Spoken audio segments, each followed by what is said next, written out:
મહેસાણાના કડીમાં નીતિન પટેલે કર્યા વિપક્ષ પર પ્રહાર। નીતિનભાઈ પટેલે વિપક્ષ પર પ્રહાર કર્યા। ભાજપના સેવારૂપી યજ્ઞમાં હાડકા નાખનારા 2-5 લોકો તો હોય જ તેવી વાત કરી નીતિનભાઈએ। માત્ર પાટિયા લગાવી દેવાથી કાર્યાલય નથી બની જતું। કડીમાં નીતિનભાઈ હોય કે ન હોય, કડી આજીવન છે તેવી વાત કરી। નિયમિત કાર્યાલય પર આવવાની નીતિનભાઈએ ટકોર કરી। तो મહેસાણાના કડીમાં નીતિનભાઈએ વિપક્ષ પર આકરા પ્રહાર કર્યા। મુસલમાન ભલે મત ન આપે પણ મારા ઘરેથી ચા પીધા વગર ન જાય। તો નીતિનભાઈ પટેલે વિપક્ષ પર આકરા પ્રહાર કર્યા। મહેસાણાના કડીની અંદર કડી શહેર એક હતું, એક છે અને એક રહેશે તેવી વાત કરી। મુસલમાન ભલે મત ન આપે પણ મારા ઘરેથી ચા પીધા વગર ન જાય તેવું પણ કહ્યું। કડીમાં નીતિનભાઈ હોય કે ન હોય, કડી આજીવન છે। કડીમાં વિનોદભાઈ હોય કે ન હોય, કડી આજીવન છે। કડીમાં કરશનભાઈ હોય કે ન હોય, કડી આજીવન છે તેવી વાત કરી નીતિનભાઈ પટેલે। ભાજપના સેવારૂપી યજ્ઞમાં હાડકા નાખનારા 2-5 લોકો તો હોય જ। હું મંત્રી રહ્યો પણ ક્યારેય સરકારી આવાસનો ઉપયોગ નથી કર્યો તેવું પણ કહ્યું નીતિનભાઈ પટેલે। કામ કરે તેનું નામ કાર્યાલય કહેવાય। હારતા જીતતા કે સરકાર બન્યા બાદ પણ આપણે કાર્યાલયો બનાવ્યા। હું બડાઈ નથી માનતો પણ ફરક બતાવવા કહી રહ્યો છું તેવી પણ વાત નીતિન પટેલે કરી। એવો ઘરોમાં થઈ ગયેલો બધાને કે મને તો કોઈ મળે જ નહીં, બારોબાર બધા કામ કરાવી લે। આ વિનોદભાઈ જેવા 24 કલાક કાર્યરત ભાઈ, શૈલેષ, બીજા કાર્યકરો જે હતા બધા, કોઈનું નામ નહીં દઉં તો માફ કરજો, બધા કામ કરે ને કામ કરાવડાવે। એટલે કાર્યાલય આવું કહેવાય। એ ખાલી કાર્યાલય પાટિયું લબડાવી દો એવું કાર્યાલય નહીં, કામ કરે એનું નામ કાર્યાલય। એનું શબ્દ એનું જોડણી છૂટી પાડો તો કાર્ય થાય એ હાલે। આ આપણું આ ભાજપનું કાર્યાલય છે। મુસલમાન હોય ભલે વોટ ના આપતા હોય, પણ જ્યારે મારા ઘેર આવે ત્યારે મારો મુખ્ય જે હોલ છે તમે બધા જોયેલો છે, સોફા સેટ વાળો 20 જણા બેસી શકે એવો, ત્યાં બધા બેસે ને કોઈ ચા પાણી વગર ના જાય એવું મારા ત્યાં 1990થી ચાલે છે।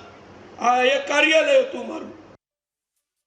હું મંત્રી રહ્યો 20 વર્ષ। 20 વર્ષમાં લગભગ 2-5 દિવસને બાદ કરતા કદી હું ગાંધીનગરના બંગલે રહ્યો નથી। રોજ રાતે 10 વાગે 11 વાગે પણ ગાડી લઈને કડી જવાનું, સવારે તૈયાર થઈ બધાને મળી। એ વખતે મોબાઈલ નહોતા, એ વખતે આવા રોડ રસ્તા નહોતા, આવી મોટર ગાડીઓ ઘેર ઘેર નહોતી। બધું કાર્યકરો પરાણે આવતા હતા। એકવાર આવવું હોય તો 50 રૂપિયા ખર્ચો થાય, 50 રૂપિયા 90% ખિસ્સામાં નહોતા। એ વખતે બધાનું કાગળો રજૂઆતો ભેગું કરી અને ગાંધીનગર જવું। આ 20 વર્ષમાં મંત્રી તરીકે હું 10 દિવસથી વધુ ગાંધીનગરના બંગલે નથી રોકાયો। શું કરવા? આ દોડી કરવાનો મને શોખ હતો? પેટ્રોલ મારવાનો શોખ હતો? ના, કાર્યકરોનું કામ ઘેર બેઠા વગર ખર્ચે, કોઈને ગાંધીનગર ના આવવું પડે, અહીંથી જ એનો કાગળ લેવાઈ જાય અને એના ઘેર બેઠા એને જવાબ મળે, જે કામ કરવાનું હોય થઈ જાય। આયેલા કાગળ ગાંધીનગર જઈ તરત ફોન કરી જાય। આ બધાનો અનુભવ છે।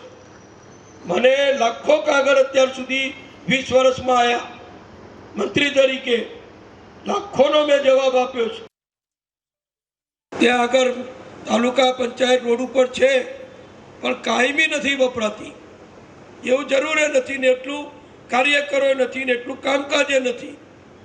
અને હું જ્યાં સુધી હતો એટલે મારી બડાઈ કરવા નથી કહેતો, પણ સમજ ફરક બતાવવા કહું છું। હું જ્યાં સુધી સરકારમાં હતો, હું ધારાસભ્ય તો કડી રહેતો હતો।